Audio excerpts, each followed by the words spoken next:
Clothing has a purpose to cover and protect us. But fashion?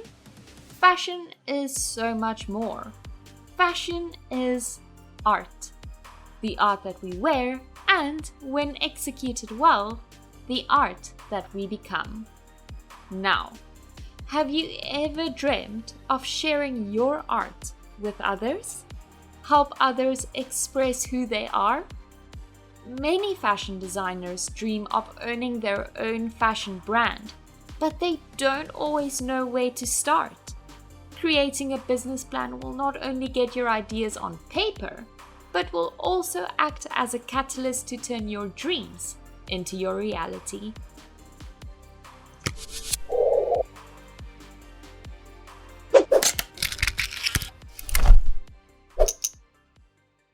Hello everyone, I am so glad to have you back in my virtual classroom. Before we start this lesson, let's look at Lesson 7's challenge. Your challenge for Lesson 7 was to complete a SWOT analysis about your favorite clothing brand. Because we all chose a different brand, I thought it would be more efficient to just run through what you have to do to conduct a successful SWOT analysis. Your strengths are what makes your brand stand out from competitors, so it is what gives your business an advantage over your competitors. Your weaknesses unfortunately work to your disadvantage and has the potential to prevent successful results. The opportunities refer to any opportunities that the brand can benefit from or that you can use to your advantage.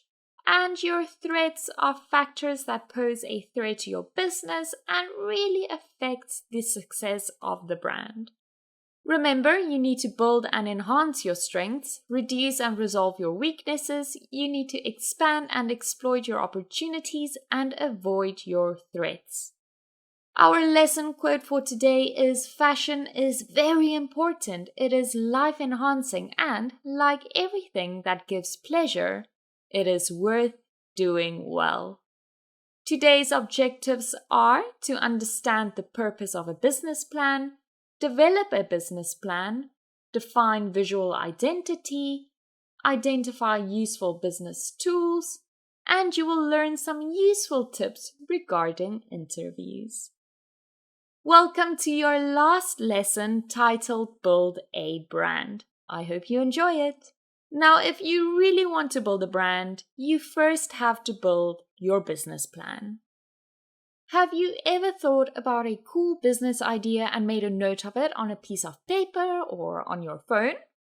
Well, that is a very basic version of a business plan. A business plan is a written document that describes both the operational and financial goals of a business. Simply put, it is the roadmap or a guide that outlines the goals of a business and how that business will achieve those goals. It is the plan for how your business is going to work. The purpose of a business plan is to describe and analyze a business, examine the operational and financial feasibility. It serves as both a planning tool and a management tool. It will be a key point of reference to gauge the progress of the business against its objectives or goals.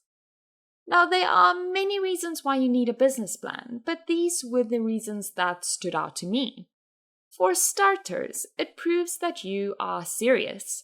If you spend time creating a business plan, it shows that you are committed to the idea and dedicated to work hard to make it work. Also, writing something down will give your idea some substance and structure, which will make the idea more clear. It gives you the opportunity to better understand the market you are in. This includes analyzing your competitors and creating in-depth buyer personas. This information is so valuable because you can use it to your advantage to develop your unique selling point and filling a gap in your market. And by doing all the research I have mentioned, your business plan kind of serves the same purpose as a feasibility report. So, determining the success of your business. If you want to start a sustainable fitness clothing brand, but the market is oversaturated with sustainable fitness brands, it is not worth it as you will most probably drown in the sea of competition. In a way, It minimizes the risks of chasing the wrong opportunity.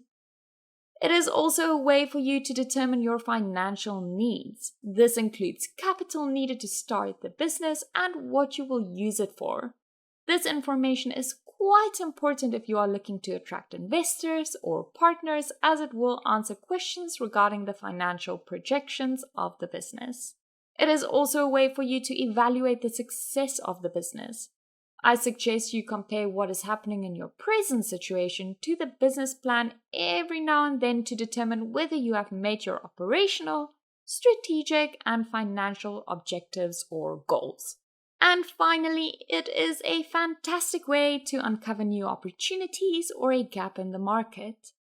As you go through the research, you might come up with new product ideas, creative marketing campaigns, and efficient and effective ways to run your business.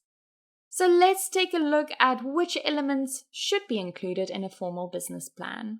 Your executive summary, company overview, product description, marketing strategy, sales strategy, competitive analysis, production and operational plan, and your financial plan. Let's go through each one so that you know what it is and what you have to add underneath each section. Starting with your executive summary. This is a summary of your business and it should include the name of your business, where you are located, the type of product you are selling, and your target market. Let's say you are designing haute couture dresses. Your executive summary would be something like this. Marley's gowns will cater to wealthy women from 30 to 35 in Cape Town. The location, which is in the heart of Cape Town, will attract the wealthier shoppers who are looking for high-end gowns. Company overview. This is where you describe your business and what you will be selling. This must be short and sweet, the summary of your business. Here, you need to mention your mission, vision, and business values. Your mission is why you have started the business. Your vision is how you will measure your success. So, is it about money or how your brand is impacting people? And what are the values of your business? So, what is guiding your business? These values will influence your business decisions. Marketing strategy. This section should prove that there is a need for your product or service. Here you need to talk about the market analysis, which includes your position in the market, your target market, so your buyer's persona, and your unique selling point. Highlight what makes your product different and what makes your business special. I suggest you also think about the marketing mix. For those who forgot, the 7 P's are product, price, place, promotion, physical evidence, people, and processes. Remember, you can't please everyone, so I suggest you choose a niche market where your brand can survive and thrive. Product description. The name says it all. Here, you describe your product or your service. This section should include the following: product description, the features and the benefits of the product. So what is your unique selling point and how does it add value to the customers, and the development of your product. Now, development refers to the growth of the business. What will happen when there is more demand for your product? Will you hire more people? So, development is your plan for the future. Sales strategy. This section is all about how you will sell your product and everything revolving around the price of the product. So be sure to add the following: your sales goals, so how much you need to sell to make a profit, your pricing strategy, so are you going to mass produce and sell at a low price, or are you going to make a limited number of products and sell it at a higher price? Are you going to have sales? That kind of thing. Also add how you are going to sell or where you are going to distribute your products and how you are planning to invest your money. We all know the saying, to make money you have to spend money. This is what this section is about. What are your expenses? How will you cover your expenses? How much is your time worth? This section requires a bit of research and a bit of thinking, but it is important to spend time here as this will determine the success of your business. Competitive analysis. Here you need to identify your competitors, so determine who your direct competitors are and compare the information to your own business to evaluate your position in the market. Conducting a SWOT analysis is key here and a great way to find out more about the businesses in your area. This is a very important section where you have to evaluate how your business will differentiate itself from other similar businesses. Production plan. This section is all about planning, which includes product development dates, production, and delivery dates. Now, product development refers to the designing and development of the product, which includes research, illustrations, pattern making, sewing the mark, and so on. The production refers to when you are producing stock to sell, which brings me to the customer, which refers to you selling the product. I suggest you create a calendar for yourself and plan everything while taking into consideration the fashion calendar. Let's look at a quick example. Let's say you are designing 2 collections a year, a summer collection and a winter collection. You have about 6 months per collection, right? What will your timeline look like? Let's say you are starting with a summer collection in January, and it takes about 3 months. You will only send it to production in April. That means that customers will be able to purchase your products between May and June. But when your summer range is in store, you have already started on your winter range. Planning is important as these collections will overlap the whole time. Another thing you have to take into consideration is when you start with a collection. So, summer in my country is in December, which means if I want my summer collection to be in the stores by then, I have to start product development in July if I want to meet my deadlines. Financial plan. This section contains your financial information. It is important to include your budget and financial projections into your business plan. Here you will elaborate on things like capital needed to start the business, how you plan to invest that money, so how you will use it, the expenses, the profit you hope to make, and balance sheets. If you need any help with this section, please don't be afraid to ask your business buddies for some advice. There are also amazing accounting software that will make this part a bit easier. Now, you can add many more things into a business plan, but these are 8 great points to start with that you can elaborate on when necessary. Remember to keep your strengths in mind when writing your business plan. This will help you to create a realistic plan that makes the most of your passions, your skills, and other abilities. Now, you are probably wondering how long your business plan needs to be. Most business experts say it should be between 30 to 50 pages, but it really depends on your personal perspective. Business plans do not have to be these long formal documents anymore, though. The one-page business plan is a simplified version of the traditional plan that focuses on the core aspects of the business. Although shorter, it still follows the same structure as the traditional business plan. It is basically the elevator pitch of a business plan. Now, a one-page business plan is a little bit different than a traditional business plan. Where a one-page business plan must fit on one page, a traditional plan is quite a bit longer. So, one page or traditional, I recommend you start with a one-page business plan. Let me tell you why. The simple presentation creates a concise plan which focuses on what is important. It is a great way to get your point or idea across. A one-page business plan is a great document to start with because it gives you something to build from. It is a great foundation that you can alter and expand from into a longer plan when necessary. So, what do you have to include in a one-page business plan? Well, we already know it follows the same structure as a traditional business plan, but here are the 7 necessary sections to include. First, you need to state your problem. This just needs to be a short description of the problem or the need experienced by the customer. Then you need to include how you are going to solve that problem. You need to explain how your product or service will satisfy that need. You also have to add information about your business model, which will explain the process of making money. This section should include the cost of production, so the wholesale price, and the selling price, which is how much the customer will pay for that product. This will give others and yourself an idea of how profitable the business can be. Of course, you also need to add your market analysis. Here you can answer the who, what, why, how, and where questions.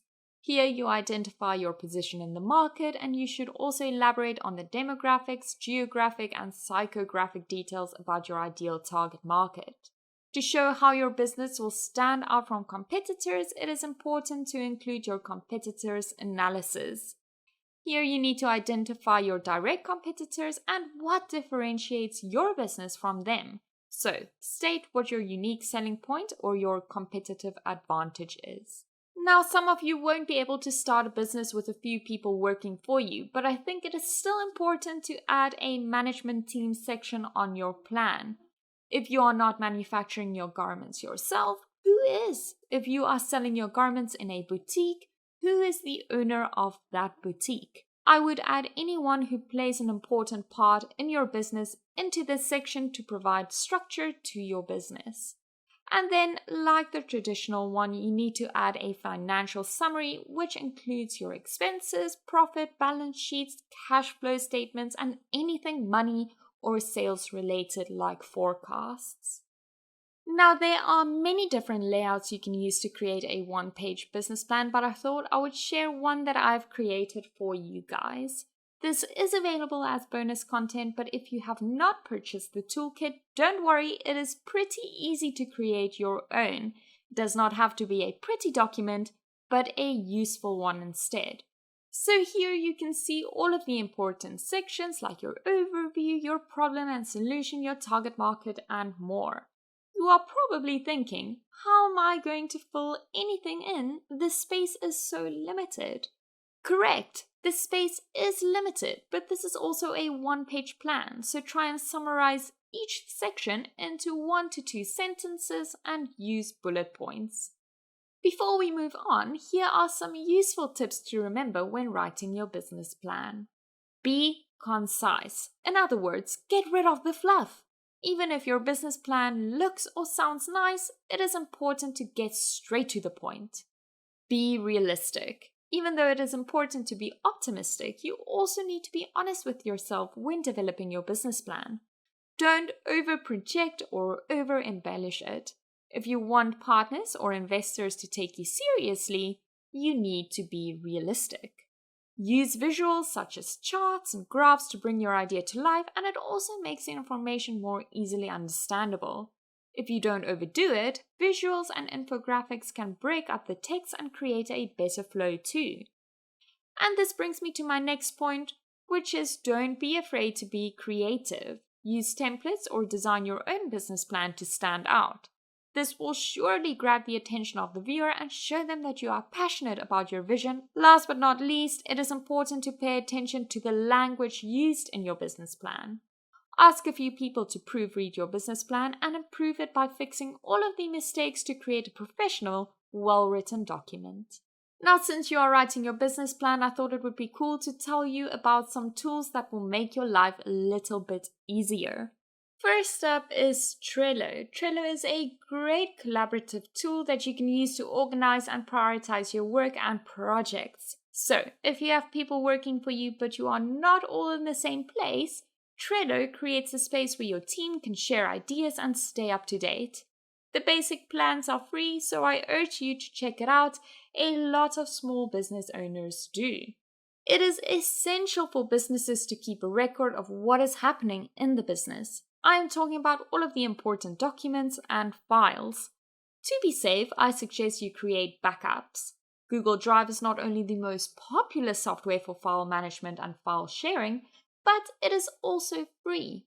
It even allows you to sync all of your devices, which means your important documents are available when you need it. When it comes to marketing, Hootsuite is a great social media managing tool, although it does come with a price.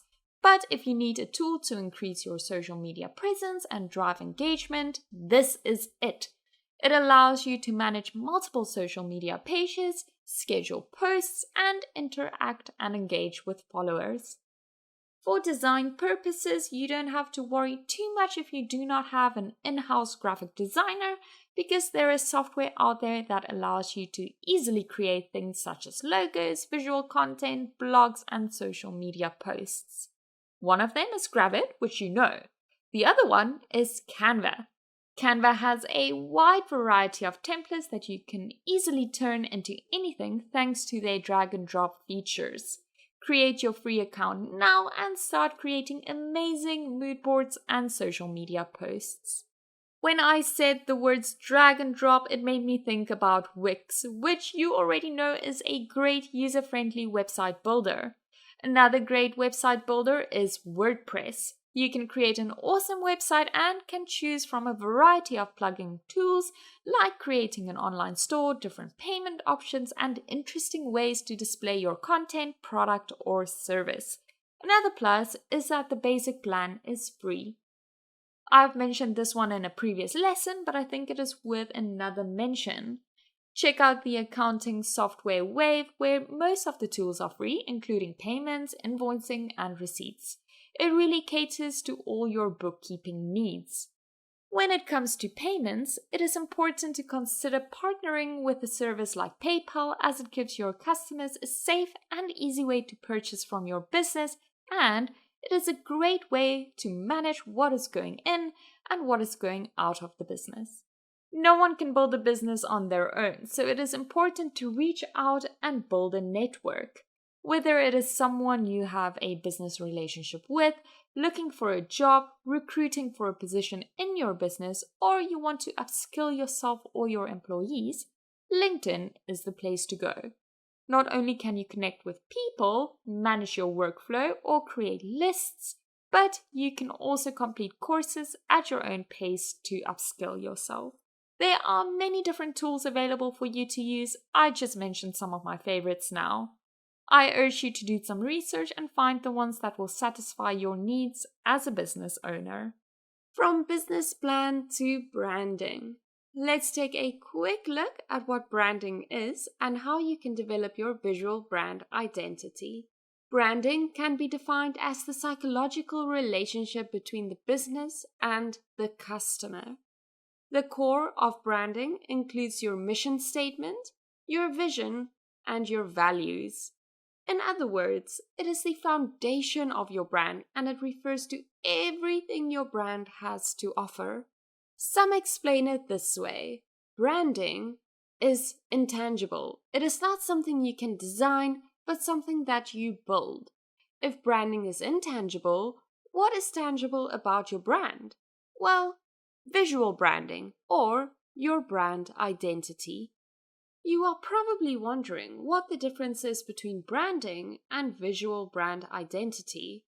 Branding kind of describes the inside of the business, where visual identity expresses what the brand looks like on the outside. So, if we have to take a person, then the branding would be the personality, so the things that are on the inside and the things that make you unique. Visual identity will then refer to how the person presents itself to the world. Do you guys get that? The personality of the brand gets developed during the business plan phase. So let's pretend you have figured out that section. What is the next step? Well, you have to create a visual brand identity. So let's take a few minutes to look at what exactly visual branding is and how to develop your brand identity. Now, we already know visual identity is not the same as branding. Visual branding is used to communicate the brand's personality to the world by using different visual elements to forge an emotional connection with the customer.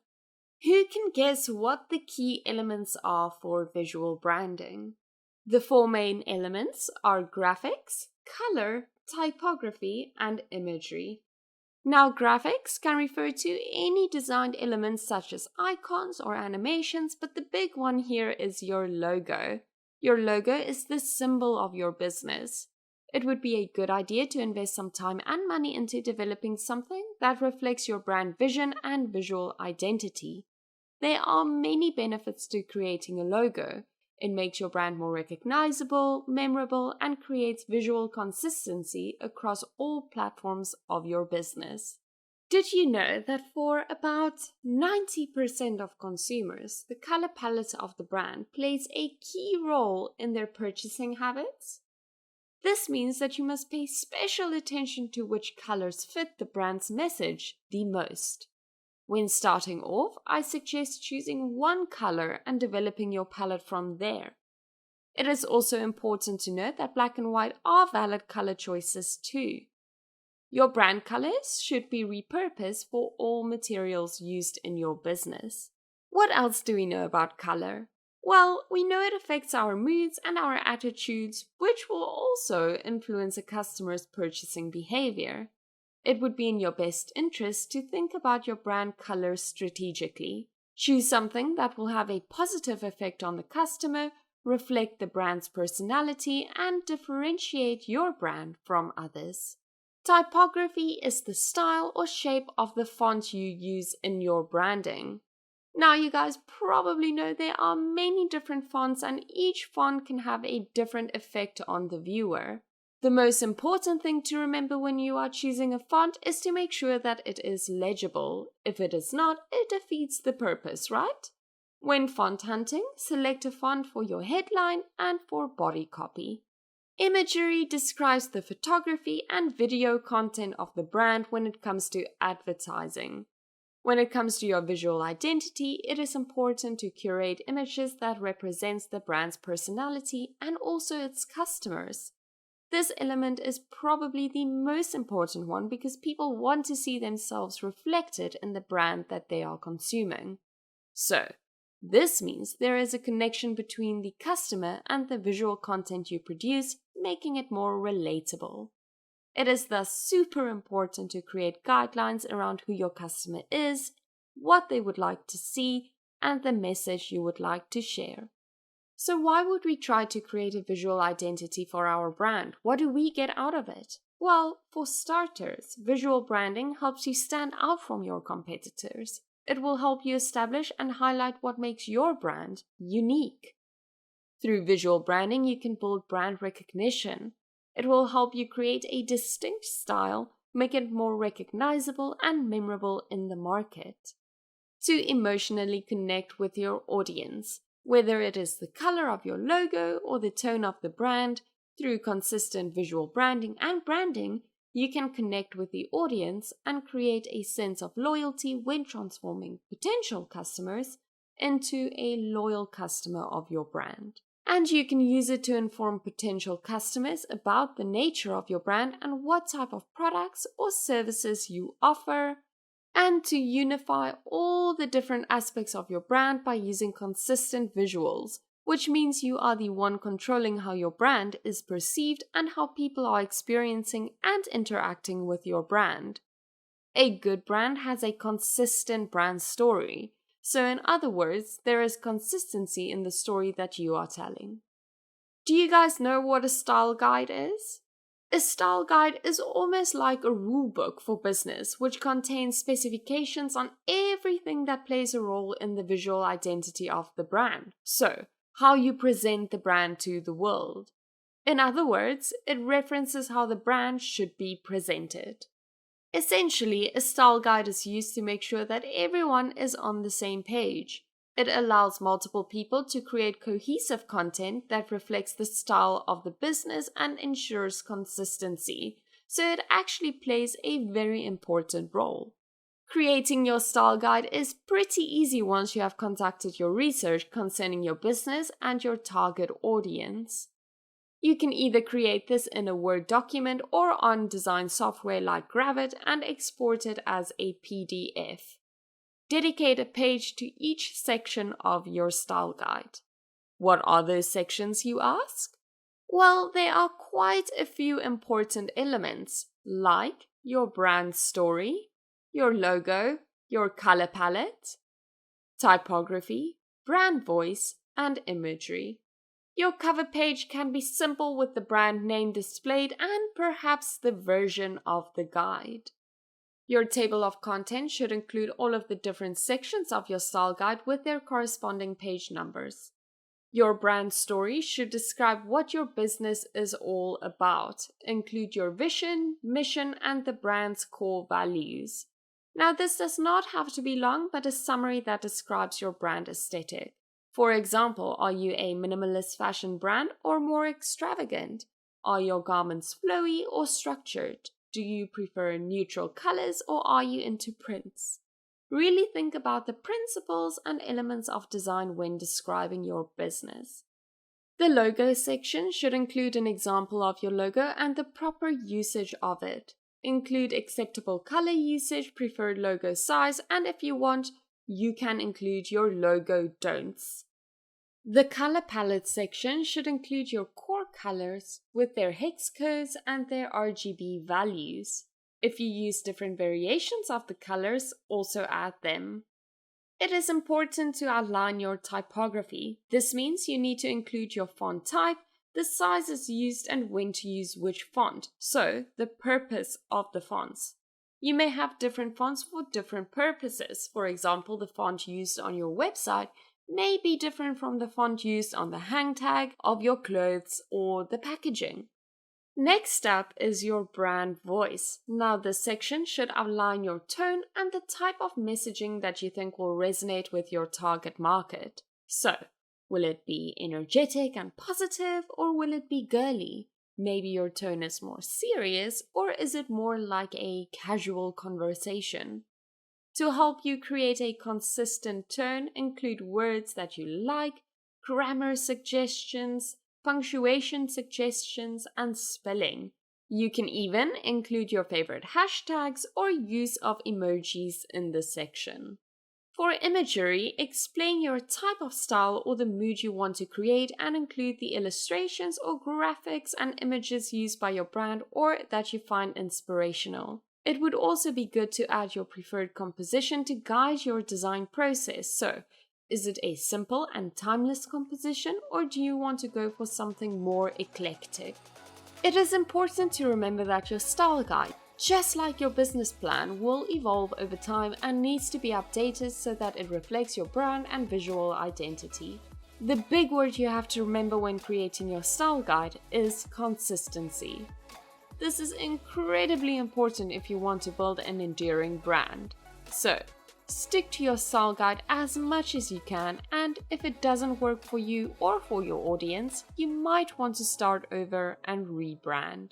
When you are creating your visual identity, please keep the following in mind. Make it appealing. This will catch the attention of the customer and makes them want to interact with the brand. Make it unique. You want to stand out from your competitors, so be different. Make it memorable. This will stay with your customers and transform them into loyal customers. It will also help you build brand recognition. And keep it consistent. People like consistency, and it builds trust between your customers and your brand. Building a business is not for everyone. And even if you want to start your own brand, getting some industry experience before you start your own thing is not a bad idea. But how do you land a job in the fashion industry? Before we look at how you can land that dream job, let me remind you of the popular fashion design positions out there. The designer creates or visualizes an idea and produces a design by hand or using computer-aided design. The buyer will analyze consumer buying patterns and predict future trends, manage stock levels, meet suppliers, and negotiate terms of contract and attend trade fairs. The trend forecaster studies market conditions and consumer behavior to anticipate trends. The textile designer creates two-dimensional designs printed on fabric. The pattern maker produces patterns on either paper or computer for use in the clothing industry. The garment technologist works on the development of the product, improve production efficiency and the quality of the product. The fashion planner uses cultural trends and demographics to allocate the right stock to the right store. The visual merchandiser ensures that products appear in the right store and on the website and plans the catalog, store layout, and window displays. The retail manager manages the daily operations of a store and will have employees who report to them. The retail manager also needs to manage and motivate a team to increase sales and ensure efficiency. The stylist produces visually appealing displays, photo shoots, and outfits.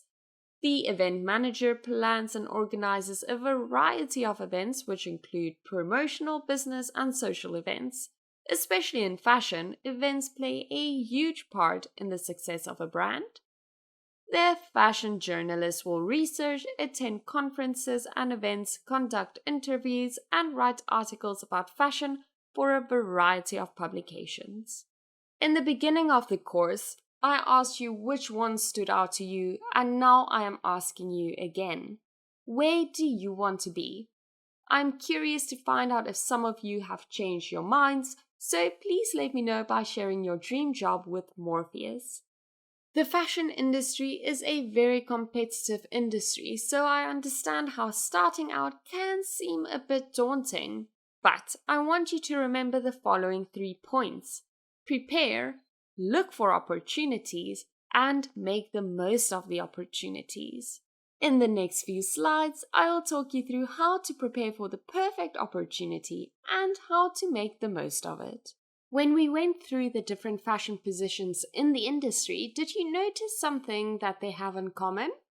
Yes, they all have to do with fashion. But what else? It is quite difficult to compare these jobs because they are so different, right? Well, you can explore all these different positions by developing the skills necessary for that position.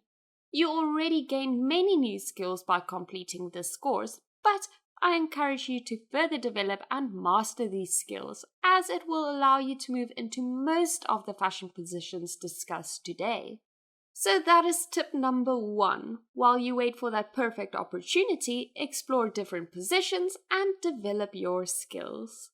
Remember to showcase your different skills in your portfolio. A portfolio does not take a day to create, so use the time you have to really create something special that highlights your strengths. Your portfolio has the potential to propel you towards your dream job, so don't take it for granted. The next tip is to take initiative. Guys, it is now easier than ever to use social media to build your network and gain some recognition. Now, this can be in the form of a blog or just posting your fashion favorites, your personal style, or sharing some educational content. Whatever it is, it will show your potential employer that you are hardworking, dedicated, and passionate about the fashion industry. And my last tip is to always stay up to date with any and all of the fashion trends so that when you eventually land that dream job, you can add value to the company by showing them you are knowledgeable enough to form an opinion about what is happening in the industry.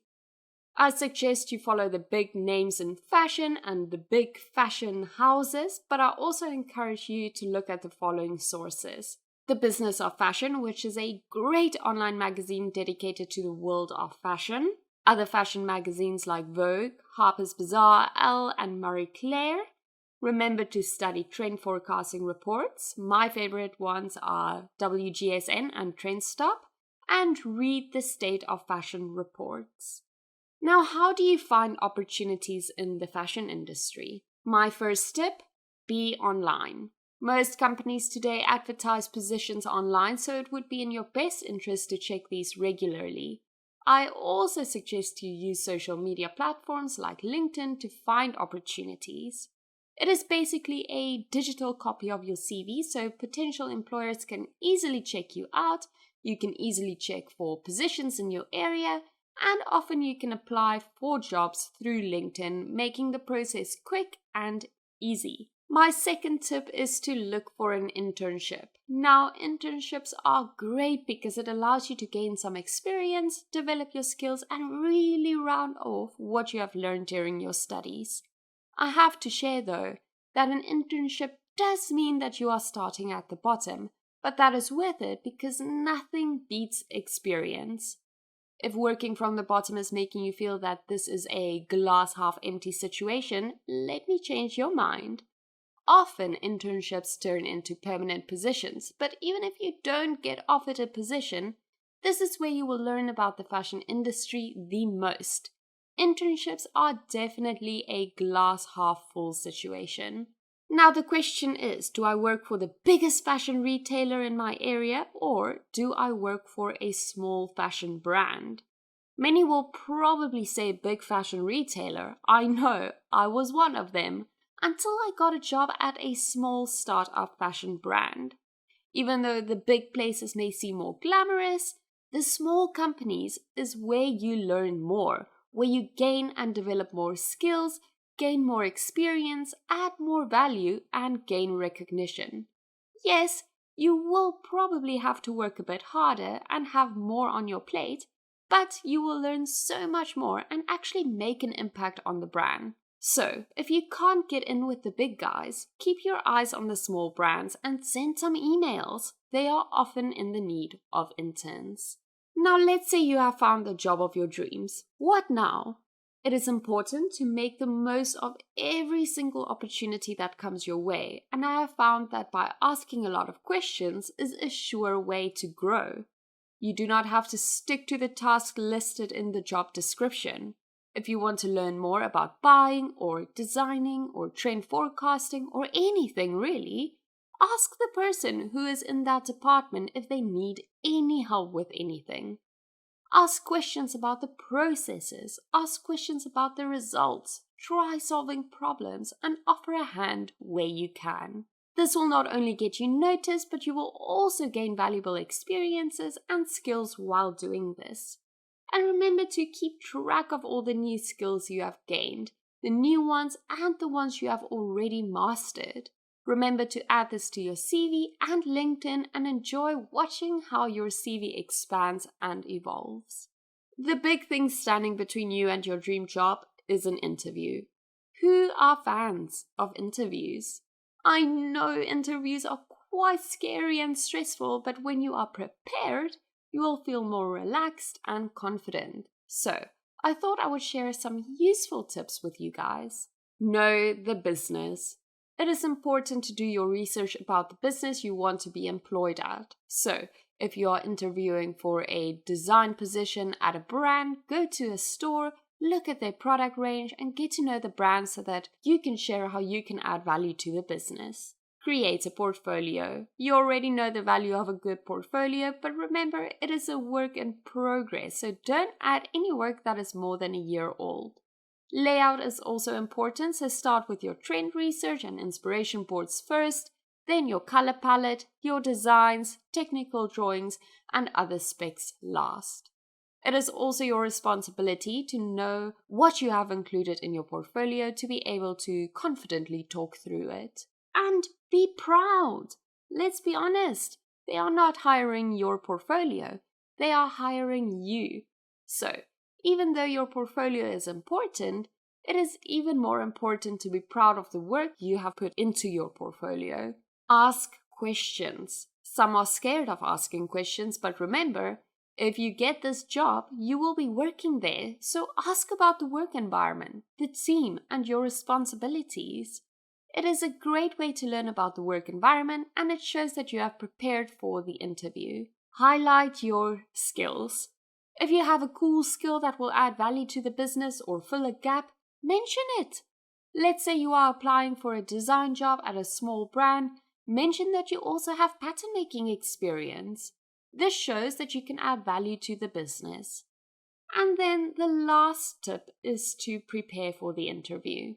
Now, we never really know what kind of questions the interviewer may ask, but we can research questions and prepare answers. Lucky for you, I have done some researching and have created a list with frequently asked questions. You can find the short lesson under your bonus content tab. When it comes to interviews, remember that the person who is hiring you is looking for something different, someone who can add value to the business. When delivering your response, be honest and be confident. Also remember to breathe. If you need to think about an answer, take your time. And if you don't get this job, don't beat yourself up. There is probably a better one waiting for you. But in the meantime, you can develop more skills and improve your portfolio. Do you remember my favorite quote? You try, you fail. You try, you fail. But the only true failure is when you stop trying. I want you to remember this and never give up on your dreams. You have gained so many new skills since you have started this course. You know how to conduct research and develop a theme. You have the skills needed to illustrate your amazing designs. You know how to present your collections beautifully. And you have the basic skills needed to turn that illustration into an actual garment. Well done, designers! You can now complete your weekly assignment, which will help you prepare for your final module assignment. Talking about your module assignment, if you want to receive your professional diploma in fashion design, you need to complete and pass this one.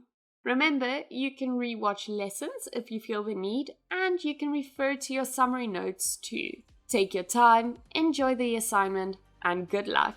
Congratulations for making it to the end. You can be so proud of yourself. I know I am.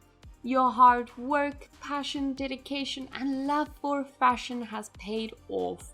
You can officially call yourself a fashion designer. So, welcome to the club. Before I leave, I just want to remind you of what Vivienne Westwood said. Fashion is very important. It is life-enhancing, and, like everything that gives pleasure, it is worth doing well.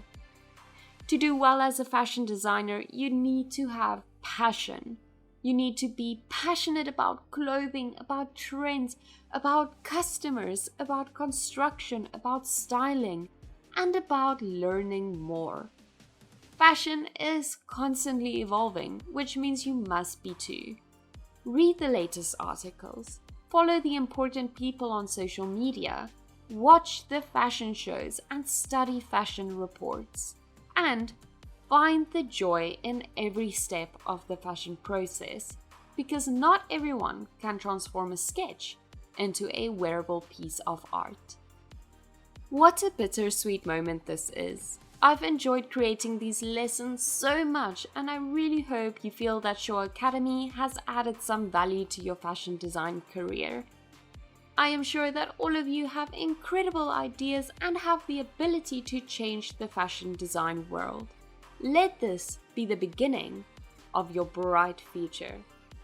Until we meet again, stay fashionable, designers.